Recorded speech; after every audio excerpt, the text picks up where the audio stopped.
Hello everyone. Dhaka বিশ্ববিদ্যালয়ের ল unit নিয়ে আজকে কথা বলবো।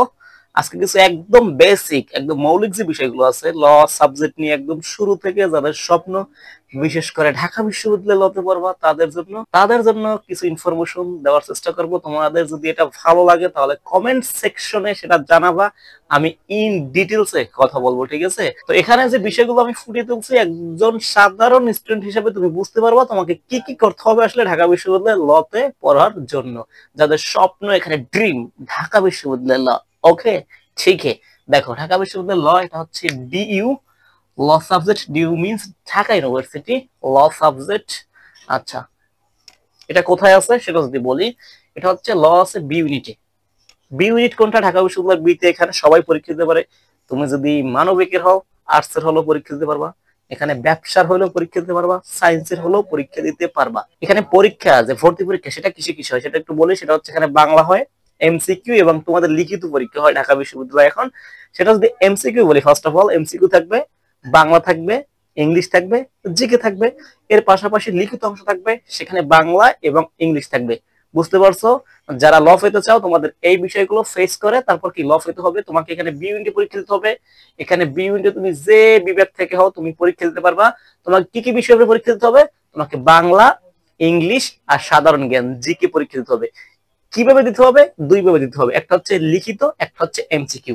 এই যে তোমাকে বাংলায় থাকবে, দেখো এখানে এমসিকিউ আমি সবকিছু বুঝাবো, এখান থেকে একটু দেখো। সেটা হচ্ছে বাংলা যে পরীক্ষা দেবা তুমি এমসিকিউ সেটা 15টা থাকবে, ঠিক আছে? ইংলিশ থাকবে 15 এবং জিকে থাকবে 30। এখানে থাকবে 60 নাম্বার এবং তোমার লিখিত বাংলার জন্য থাকবে 20 এবং ইংলিশের জন্য 20। এখানে তোমাকে 100 মার্কে পরীক্ষা হবে তোমার, বুঝতে পেরেছো? এবং এখানে রিটেন এবং এমসিকিউ আছে, আশা করি বুঝতে পারছো। এটা তোমাকে পরীক্ষা দিয়ে ল সাবজেক্ট পেতে হবে। আরো দেখো, সেটা হচ্ছে এখানে সবাই পরীক্ষা দিতে পারবা, ঠিক আছে? সেটা তো বুঝতে পারছো।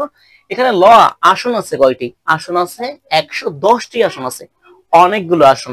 এখন কথা বলতে পারো তো, এখানে সায়েন্স থেকে পরীক্ষা দিবে, আর্টস থেকে পরীক্ষা দেবে এবং ব্যবসা শিক্ষার জন্য পরীক্ষা দেবে। হ্যাঁ, এটার জন্য নির্দিষ্ট করা আছে কে কতগুলো আসন পাবে সেটা দেখো। এই যে এ মিন্স আর্টস, ঠিক আছে? এ হচ্ছে আর্টস এবং সি হচ্ছে ব্যবসা কমার্স এবং এস হচ্ছে সায়েন্স। দেখো, এই 110টি আসনের মধ্যে যারা আর্টস থেকে পরীক্ষা দিবা তোমাদের এখানে বেশি প্রায়োরিটি দেওয়া হয়েছে, তোমরা 55টি আসন পাবা, বুঝতে পারছো? তারপর হচ্ছে যারা সি এখানে কমার্স থেকে পরীক্ষা দিবা তোমরা কি এখানে 18টি আসন পাবা ল এর মধ্যে 110টির মধ্যে। এবং তোমরা যারা সায়েন্স থেকে দিবা তারা পাবে 37, মানে 37টি আসন তোমাদের জন্য রয়েছে লতে আর কি, ঢাকা বিশ্ববিদ্যালয়ের বি ইউনিটে। এখন তুমি কত মেরিট পজিশনে থাকলে ল সাবজেক্টটা পাবা? ল সাবজেক্টকে ঢাকা বিশ্ববিদ্যালয়ের বি ইউনিটে সব থেকে ভ্যালুয়েবল সাবজেক্ট ভাবা হয়। তো যারা মেরিট পজিশনে এখানে সামনের দিকে থাকবে, লাইক যারা আর্টস থেকে ঢাবিতে পরীক্ষা দেবে তারা এখানে 50, 60, 70-এর মধ্যে যারা থাকবে তারাই পাবে। যারা কমার্স থেকে এখানে বিইউনিটে পরীক্ষা দেবে, যারা এখানে 20 থেকে 25-এর মধ্যে থাকে তারাই পাবে। যারা সায়েন্স থেকে বিইউনিটে পরীক্ষা দেবে, যারা একদম এক থেকে টপ করবে, ঠিক আছে, 40-45-এর মধ্যে থাকবে তারাই কি এই ল সাবজেক্টটা পাবে। আশা করি বুঝতে পারছো। তোমাকে ফাইট করতে হবে এখানে ল সাবজেক্ট পাওয়ার জন্য। ভালো ভালো সারা বাংলাদেশ থেকে মেধাবীদের সাথে তোমাকে ফাইট করে ল সাবজেক্টটি পেতে হবে ঢাকা বিশ্ববিদ্যালয় ল। তারপর তুমি এটা ফাইট করবা, যেটা মানবন্টন বলছি। এখানে বাংলা থাকবে তোমাদের, ইংলিশ থাকবে, জিকে থাকবে। বাংলা 15, ইংলিশ 15, জিকে হচ্ছে 30 এবং লিখিত বাংলার জন্য 20 এবং ইংলিশের জন্য 20।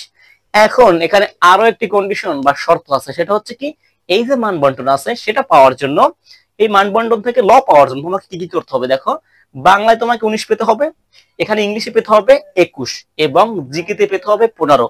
তবে তবে এখানে যে কথা সেটা হচ্ছে তুমি এখানে বাংলা 19 কি, এটা হচ্ছে তুমি এই যে মানবন্টন আছে বাংলা হচ্ছে 15 হচ্ছে কি এখানে তোমার এমসিকিউ এবং এখানে হচ্ছে কি তোমার 20 হচ্ছে কি লিখিত, তাহলে কত হয়?